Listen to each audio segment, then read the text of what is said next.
Should have been on the air. Yeah. And speaking of on the air, we're live. Okay, Chad, how's your internet? Yeah, we don't have internet, and it's like 1930. They turned it off when? They closed our account accidentally, evidently, and they can close it in an instant, but it takes 4 days to get it back on. It's ridiculous. Like, I don't understand that. There's something going on there. Yeah. You guys are living in the Stone Ages right now? Playing stinking cards. That's bad. That's sad. Nothing else Cribbage. to do. Isn't there something refreshing about it, though? At all? Do you feel clean? I was winning at cards. Not the card part. The and not that, having. and that, Not having internet. Like it's kind of like a fast in a way. Somebody in our house is a sore loser is all I'm going to say. So, You want to get that in? I probably shouldn't have said We're that. trying to save you from saying it. Yeah, when we go to Triangle Lake in the summertime, and Joy's family has their get together there, Lundy, and same way. there is no reception. You can just throw your phone in the trailer. You can turn it off and just leave it in the car. You don't even have to take it with you. It's And it's a fast, like it's- a legitimate it's- fast. it's and you kinda feel born nice. again when you leave. You're like, Yeah. oh, well, like, hello, Jesus. Yeah, and then you're like, okay, give me. Hello, Jesus. I got a lot of catching up to do. That needs to be on a T-shirt. Yeah. Hello. Hello, Jesus. Hello, Jesus. You got to say it right. Hey, it's a few days from Christmas. You guys ready? Yeah. You got it all set? What do Yeah. you got to do, I David? still don't want to talk about it. Oh, okay. I'm getting there. Like I'm chipping away at it, but All right. You know. Don't you just have one person to buy for? kind of. Okay. Well, Anyhow, how are you guys doing? good. What are the Christmas plans? Anything exciting? Prime rib. Prime rib is exciting. Yeah, that's pretty exciting. That's pretty much all I care about and look forward to. Well, that sounds horrible. Yeah. Hello, Jesus. Incarnation, Yeah. prime rib. Anyhow, One of those things is not like the others. yeah, we have no my parents are going to be with us in the afternoon, but other than that, we have like all the kids are off seeing the other side of their family. 'Cause Oh. that's just how it is now, and that's really weird to us, dude. We've never had that. So Yeah. me and Carrie are getting. I made reservations at the lodge to have breakfast Christmas morning, which is weird. We've never gone out for breakfast. It's just going to be a different kind of Christmas. So But prime rib is the yeah. constant. There's that that. is on the menu for the afternoon. Nice. So Well, that's not nothing. happy days. I can picture you now just staring at the rotisserie. I usually Right. pull a Watching it chair into the cook. kitchen so I can just sit in front of the rotisserie and watch it spin and Watch it drip. for hours. Some guys watch football. Some guys, Some guys watch football. David watches his prime rib turn I do. and cook. Mm-hmm. Nice. That's awesome. What about you guys? Specialness? Family? Yeah, just getting together with the family. Yep. Well, good. Yeah, we've got a couple of kids aren't going to be there. Some of them have to have dinner plans with the other side of the family, but I think there's a chunk in the middle of the day where most of us will be together, but two daughters won't be there. So, but all in all, grandkids will all be there and Yeah. should be a kind of crazy fun day. So, Yeah, we'll be missing one that's not coming home, but yeah. other than that, I think everybody's getting together. Yeah, I don't want to hear about grandkids being there. That's what stinks the most. yeah. right? Yeah. Is that we're not going to have the grandkids. It is fun to. And that's- Lincoln this year is going to be like. Can't a you just do it on a blast. different day? Like just do the We are. presents? Okay, good. We're doing it like Saturday morning. Okay. They're coming over and we're doing our presents. But just, I don't know, something about Christmas Day and Yeah. everybody together. Right. All right. Whatever. How do you guys generally feel about social media? We've all got accounts, and we have to it's a love-hate thing. You have it. Are you happy you have it? Chad doesn't care. Well, he doesn't at care all now. right now. Yeah, right now he doesn't know anything because he Yeah, doesn't have internet. Yeah, I got no internet. Living in the Stone Ages, man. I don't know what's going on in the world in the last couple of days. Yes, I think social media is the downfall of society. Okay. Yeah, Jesus is coming super soon. I'm into it, but it's the downfall of society. As pastors, you happy you have your social media accounts? Or Look, is it's like anything, right? I'll just say it. If we use it or intend it for good, Right. it's helpful. If we don't, it'll kill us.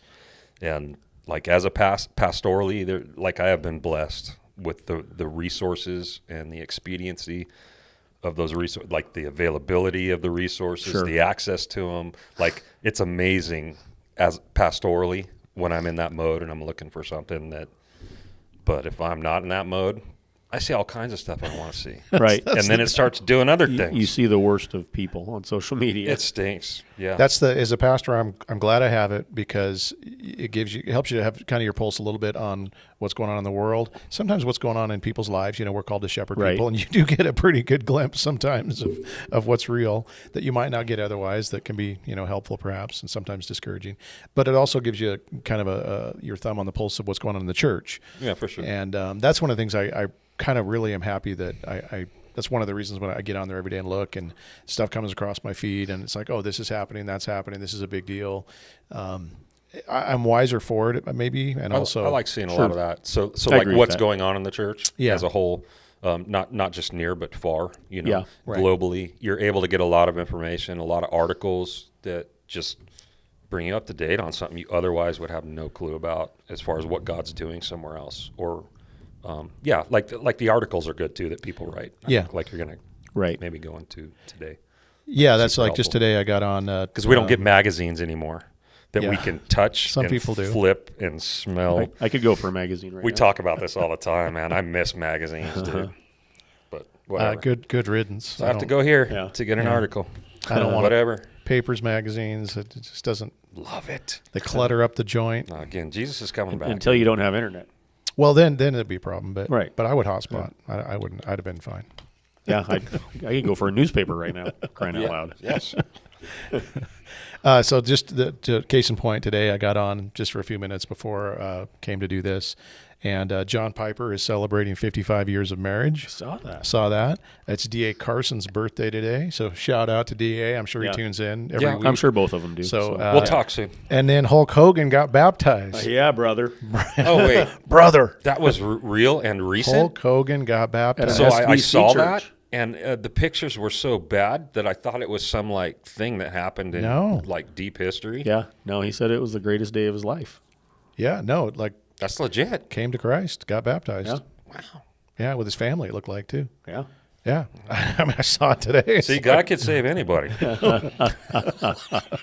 that was something kind of. I mean, again, No, that's cool. you do see a lot. Well, of you had this- like I was more in tune to like Kat Von D and that whole thing that went down Yeah. like a month ago. Yeah. She was a huge tattoo artist that was a little on the dark side, and I used to watch her show where she would tat people up and like enjoyed it, and it's like, yeah, this chick's like a little dark, but she's talented, and so that was amazing to see someone like that crossover. she Right. switched teams like fully. Yeah. She even switched seems teams more than legit. Yeah. than some Christians that have been Christians longer than her. Yeah. Like she's actually schooling some people in some of her interviews right now. Yeah, For just the way Christians are treating her, and it's like, good for you. Like you actually, I mean, not that she's being mean to other Christians, but Yeah. that she understands the difference that a lot of people don't. So yeah, no, that was huge, and you see it on only social media.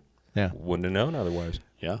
So we get the good and the bad, and sometimes the ugly as well. Quote came across one of the things I looked at this week, and it was a Keller quote. Keller, people like to just rip on the guy, and I don't fully understand it. That he gets picked on a lot. So he comes up with this what I thought was a pretty kind of a silly quote, harmless, but I thought good. So his quote was this, and then the response that he got from another guy that we actually know and follow. He's just called Whitebeard on Twitter. I don't know if I should say his name, but you can find him if you want. But let me give you the quote by Keller. The and wicked then- white beard of the West. Yeah, I'll give you the Keller quote was just this. It's about Christmas, and this was from 2018. He's obviously not with us anymore. It says, "The God of the universe became a wiggly baby in order to get close to you." I don't like that. The wiggly baby thing's I weird, just don't- but the idea is that I get it. I mean, it's the incarnation. It's this idea that a helpless babe, Yes. to get close to us. Yes. It's true. I understand what he's saying. It seems a little weird for a Keller quote. Like usually he's a little it more really does. academic than that, It- you know? I love Keller. Yeah. Not a fan of that quote. I get where he's getting at. I mean, I'm teaching on this for my Yeah. Christmas message, like God with us, near us, and it's the whole, it's the incarnation thing. Obviously, it's Christmas, but just the way it was said was kind of like, it sounds weird. Fair enough, Yeah. but a true sentiment nonetheless. Sure. It encapsulates John 3:16. It's this idea, God so loved the world, He gave His Son, in part to get close to us. I mean, that's what John 14 is. Wiggling. Well, forget the baby. wiggly thing. Wiggling. Anyway, here's the response. This is the response that came from Whitebeard. "No, sir, The second person of the Trinity took on perfect human nature first and foremost to bring glory to the triune God in the redemption of a completely unworthy people upon whom the triune God had decreed mercy and grace in eternity past. That's not getting close to you. You know, the coolest thing about that is the way you The way I read it. the way you read, Right. the way you inserted your attitude into it. I can't help it. So I don't like that quote either. Are you going to say the dude's name so people know him other than Whitebeard? It's James White. Okay, James White. And James Okay. White, great. He's a dude that gets into debates with other people online, and I'd say he's somebody that theologically, for the most part, we agree with. Probably sometimes a little on the harsh side, Yeah. in the way he comes across, but a good dude in general. Again, Yeah. his quote is also true, but just Right. the way he says it is like, no, thank you. Right. I mean, this is the kind of stuff that I guess when I'm thinking about social media and stuff and the way we treat each other, especially as Christians. This is one Christian man Yeah. talking to another Christian man, well-known guys. I mean, there's just no charity, and again, maybe the way I read it was worse than it deserved. I don't think so. I'm sorry, but it's just like I think you did it seriously, justice. God, hey, God. The incarnation happened. Christmas is about God getting close to us. It was like no, you were, sir. It was like you were singing a hymn and stomping violently on something at the same time. like that's ever happened, David. Right. Let's move on. Let's move on. Anyway, I thought it was funny because it's like you've got two very accurate things. Yeah. You know what White's saying is true, And from respectable guys. but they don't cancel each other out. And, Right. and I don't know. I wish that's the one thing I really Right. don't like about social media is the way people just let it fly and Blast each other. Right. other, and Yeah. especially Christians. So I guess my Christmas wish. Love each other, my dear little children. Well, this is part of Love what we one talked another. about last week, right? In the discussion is like there's no, like, people read critically and stuff like that, but no one has charity towards each other. And that's one of those examples where like it was just completely unnecessary for that kind of a response. Right. Like even if, Yeah. regardless of how you feel about Keller, like there's no reason you needed to go full blast on that Keller quote over social media. Right. Right. Like that's somebody just- somebody compared him to like a first year Bible student, that comes home for Christmas vacation and wants to correct everybody in the room. By the way, I'm going to just be honest for a second and say this is part of the reason like you don't see anything from me on social media. Yeah. Is because I also have these tendencies. Like I'm going to Right, sit here and right, rip right. on like James White and say like this is ugly, but that's part of the reason I like resist. Because I have so many things to say when I read social media. There's so many responses I want to Yeah. give theologically to people. That's fair. And they're not going to be good. They're probably going to be ugly because I'm also an idiot. Just create a fake account called William Wallace There we go. That's and the way say to do whatever it. you want to. Chris Kringle. No, a pastor did that. No, I thought about that. Like maybe I should just create a fake account and then I can say whatever I feel like saying. So that's why Reddit is helpful. But even there, I don't. Yeah. Yeah, it's a hole you don't want to start going That'd down. be- I'm going to find your fake account and follow it. It's called Blackbeard, Graybeard. Yeah. All right, so there's that one. So the next one I saw, Basque beard. yeah, Basque. There you go. There we go.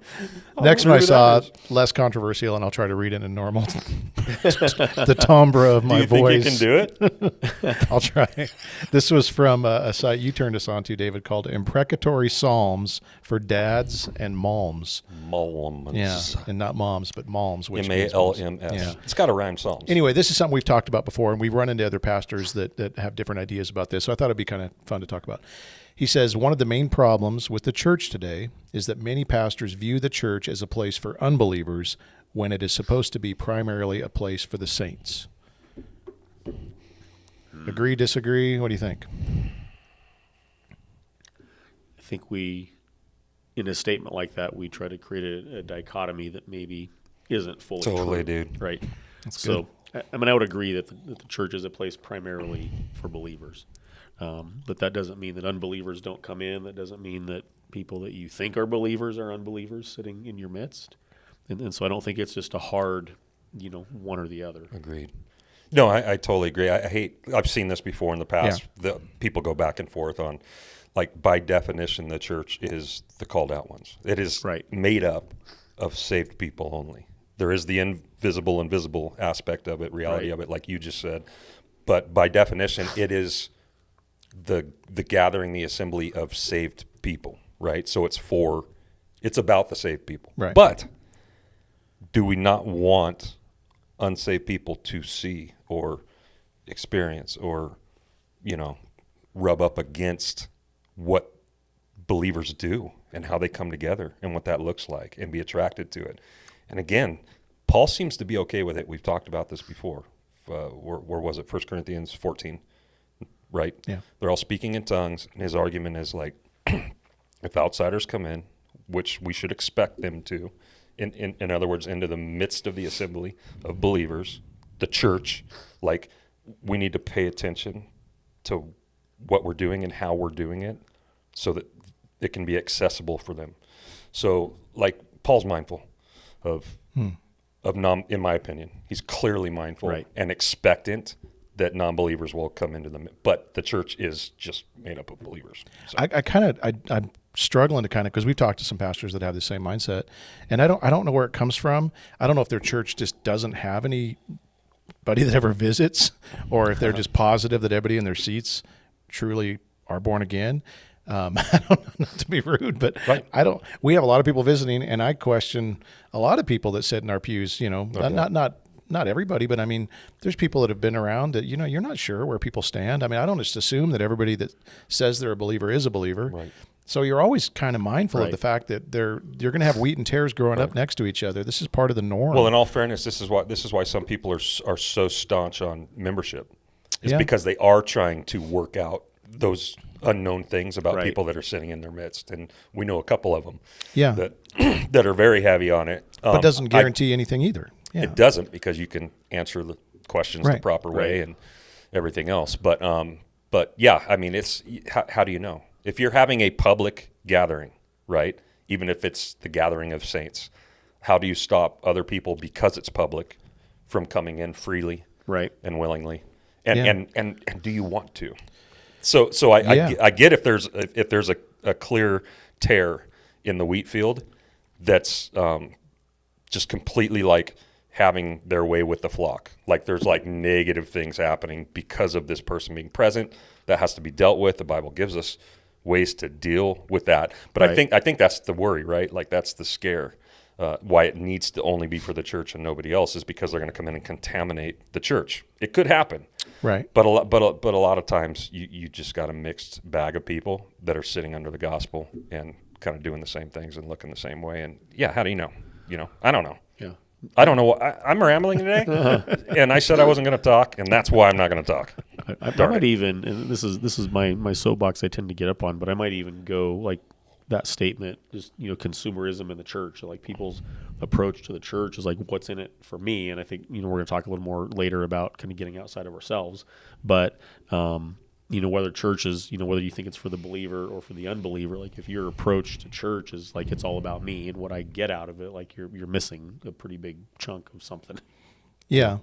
I think we just need to be mindful of the fact that somebody coming in from the outside into our midst is actually an opportunity for them to see the love of God on display in the midst of people. I mean, this is what an amazing thing to have, and that we would encourage that, not cater the whole church service to them or to try to win them in some weird way. I think people do that, like, man, if we have some really good music that can relate to and things like that. I think that's the seeker-sensitive kind of mindset of like, let's try to win these people in. We did that in a youth group in Idaho. I've talked about it before, where they had all these events and they got all the non-Christian kids to come, but they paid no attention to the Christian kids. There was nothing there for them at all. It was just a fun and games time. Yeah. And you ended up alienating, the people that you were really there to minister to. And so, as pastors, we're supposed to be making disciples. But that does include people that aren't believers yet. We're supposed to be discipling continually, teaching people the commands, trying to get people in. And so, I don't know. To me, it's not I think we started out by saying it's a false dichotomy is perfect. Because it's one of those things, again, that can be misused both ways. Right. There's two extremes. Sure. Right? One is to say, like, we don't want to take any chances of an unbeliever, an outsider being in our midst. And the other one is that we're going to do everything as a church in order to attract non-believers. Yeah. Those are the two. Yeah, that's a fair point. Those are the two errors. But like in and of itself, like there is somewhere in the middle where it naturally works and does its thing, and it's fine.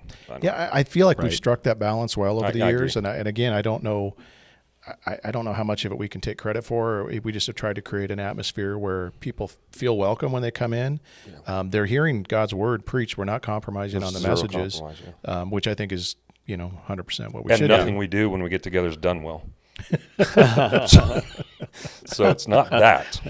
No, we can't be accused of that. That's true. But anyway, thought it was helpful. We'll run this video, I think, next. This is something that I saw. We get a video? We get a video. We get to watch a so movie? We're gonna people, try. People aren't going to be able Yeah. to see it, but you'll be able to hear it. So it'll work, I think. But this came across a bunch of people started tagging this video in their feeds, and I saw it repeatedly. So finally, I had to listen to it, and it was like, this is pretty good. So I guess we'll just let it run. So thank you, social media. Yeah. All right. We're going to attempt to do this. I'm honest, I never really liked the church. I didn't even really like Christians that much. I used to think of it like a package deal. Like, you get Jesus, and so you get the church and Christians thrown. It's just, and there are some bits you like Jesus, some bits you don't like so much, just like the church and Christians. Used to find that a bit annoying. But I'd turn up to church and go through it, but I didn't really enjoy going to church. And then one day, I was at the back of our church in East London, and someone said to me, "Oh, we need help to run the coffee team." And I was like working like 70, 80-hour week. I'm like, what? And they were like, yeah, Steve, we really need your help running the coffee team on a Sunday. And I was thinking, I'm a barrister, I'm not a barista. Like, I've got a job, I don't need another job to run the coffee team. But I just, sometimes you just can't even think of what to say. So I was like, okay, I'll do it, okay. And I instantly thought, why did I do that? So I turn up next week, like, trying to get the cups and everything, get the coffee right. As I handed these cups to people, something really changed in me. I found myself, as I handed coffee to these people, growing in love for them. I was like, these people are amazing. Like, this is this extraordinarily diverse community. It's been gathered from across the area. Probably not another place that looks as diverse and integrated as this. This is a miracle. And then even people I found a little bit more frustrating and complicated, as I handed them their coffee, I kind of grew in love for them. And I kind of basically fell in love with the church. And then I kind of went back to the person who'd asked me to do it. I said, we need a new coffee machine. We need better beans. We need better mugs. Like, come on, these are amazing people. I want this to be the best coffee that they get. They're coming to church on a Sunday morning. I got more and more passionate. I started to build a team to serve coffee on a Sunday morning. I sometimes say, making coffee changed my life because I fell in love with the Church of Jesus Christ. I didn't realize why it was special. I didn't realize why it mattered. And as I made coffee for people, I suddenly realized, the church is like the bride of Jesus Christ. It's like the thing he gave himself for. Like, the church is God's plan for the salvation of the world. There's no plan B. And God is going to build his church, and the gates of hell will not prevail against it. So, like, God is putting all his eggs in the church basket. And I realized over those few weeks, there's a beautiful thing here. Yes, it messes up. Yes, it makes mistakes.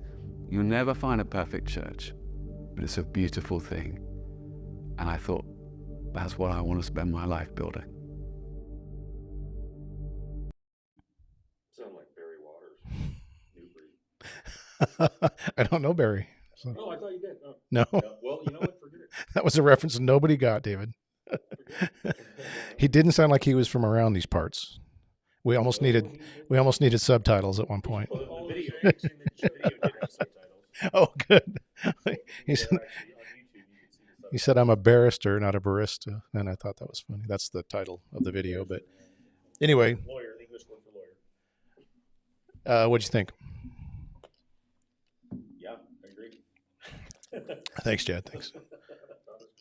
Yeah, good. Thanks, Phil. You can even do a mundane task, like hand people coffee, and somehow get the big.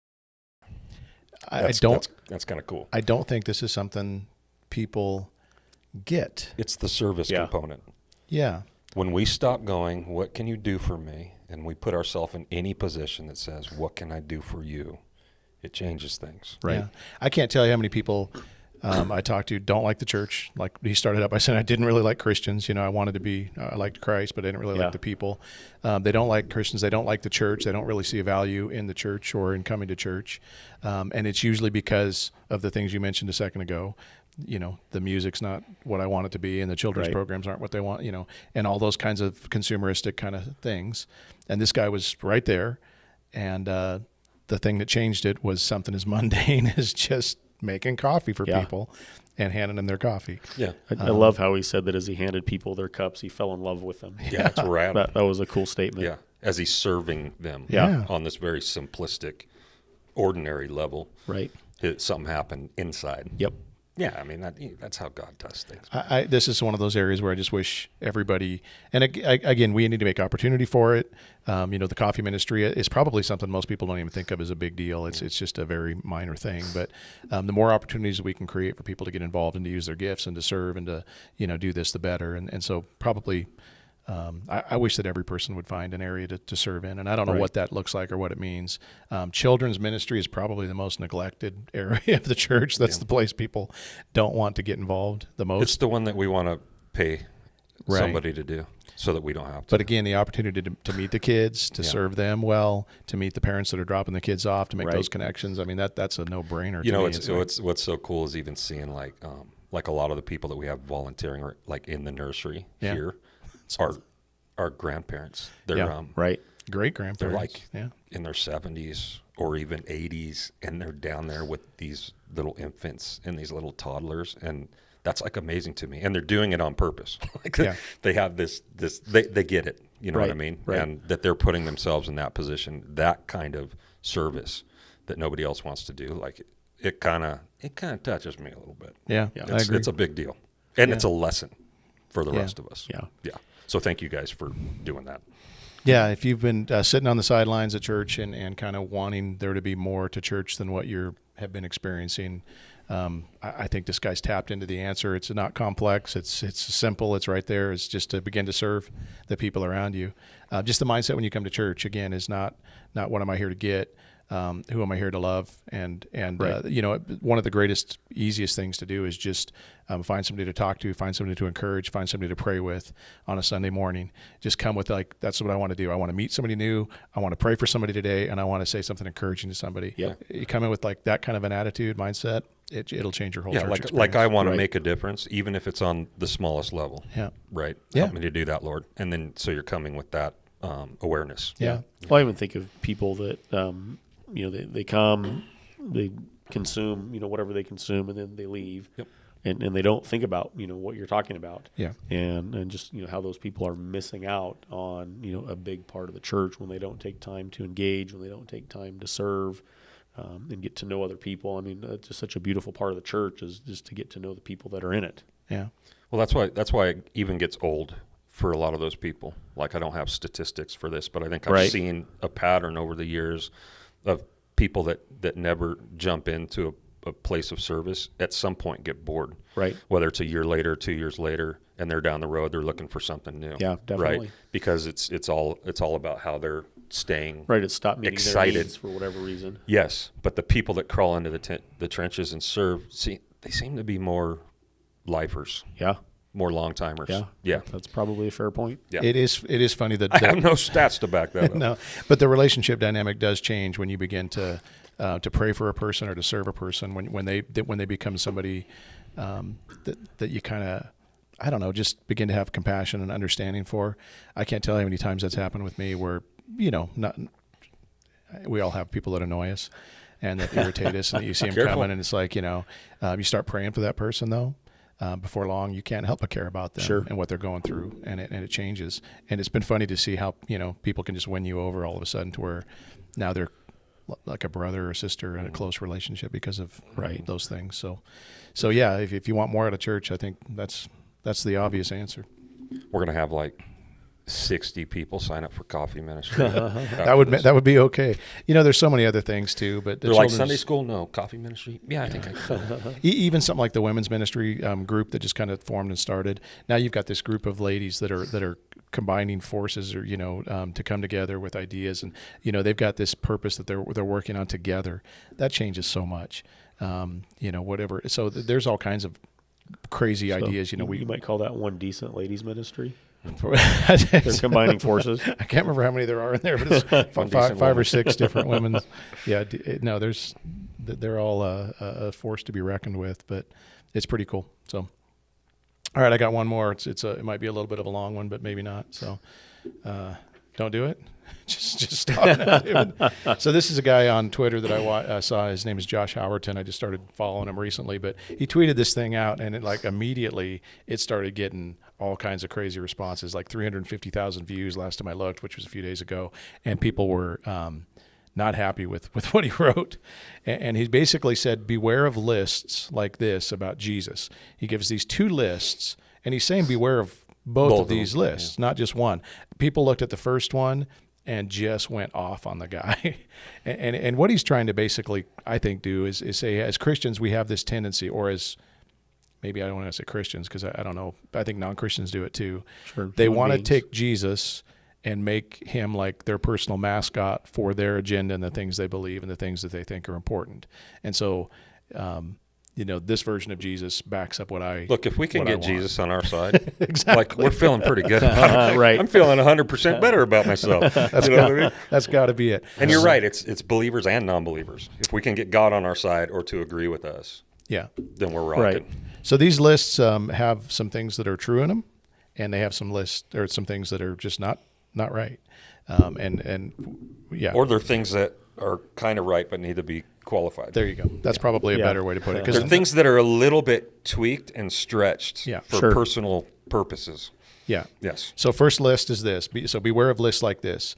Jesus fed the hungry, loved the poor, was a brown-skinned, Middle Eastern, undocumented immigrant, was outraged at systemic injustice, elevated women, defied the patriarchy, eschewed religious power dynamics, gave health care to those who couldn't afford it. Be like Jesus. So that's the first list. I'm going to just move on to the second one. There is some truth to all those, by the way. There is. Some. Yeah. This is the problem. Yeah. And the next one, you're going to find the same thing. Not as much truth to the second one. Whoa. What does that make me? I had a name that popped into my head, but I refrained. Started with an L. I did too. Ended with a tar. Yeah. Now we're going to get in trouble. I'm just going to say something every week now that gets me in trouble. There we go. That would be keep it interesting. Be a stretch. It's my New Year's resolution. All right. Second list. Jesus fought for a traditional definition of marriage, opposed sex outside heterosexual marriage, loved his country, defied cultural elites, chose 12 men to lead the church, affirmed gender is defined by biology, fought for the infallibility of the Bible, said people who didn't believe in him didn't know God, was part of a traditional family, his followers approved the righteousness of military service. Be like Jesus. Does it say he was part of a nuclear family? A traditional. Traditional. Family. Just kidding. Which I think would be nuclear. Yeah. Yeah. So again, in this list, we see things that are completely accurate and true, and some things that are stretched a bit. Sure. So I guess you already said why people do this. We even know the groups that do it. How do we deal with this as Christians? Like, what's the correct way to, like, how do we do this better, I guess? I think for a lot of people, their starting point in making a list like this is to affirm their own views and their own thoughts, right? Rather than letting statement the Bible, of faith, right? Rather than letting the Bible inform, like you said, both of those lists have things that are true on them, and I think we, going back to the social media conversation, we just live in an age where people double down and say, well, if this thing is true, then this other thing can't be true, right? And it's just not a good starting point. Yeah. What would you say to somebody that's outraged by one list and loves the other one? either list. I would say they're following the wrong God.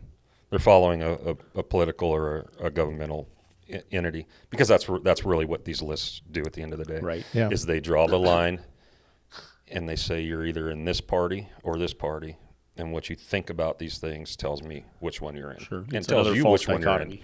Yeah. Instead, look, Jesus wasn't a Republican or a Democrat.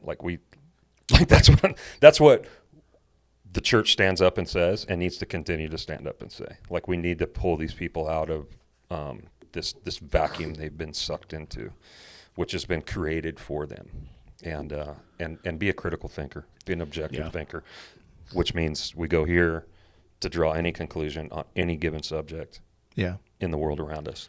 And some of them are going to fall over here maybe, and some of them are going to fall over here maybe a little more. And like, you need to be okay with that because Right. he's right. He's right. So, Yeah, I love that who Jesus is transcends Yeah. both of these It does. lists. We can't put him in a camp or in a box. right. There's things that he did that would outrage, this party or Totally. outrage that party. Yeah. And again, it's like when you think about even what his kingdom is going to be like, a lot of the stuff in the first list, which is the one that, conservatives would have the bigger problem with, Sure.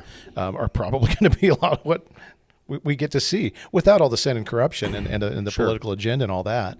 But it's like, and then there's a lot of stuff in the second list that are like, I mean, I can't wait for all of this to be reconciled and cleared up because it's, but it's Well, that's the point, right? Is what if they're both right? Like, what if it's all okay?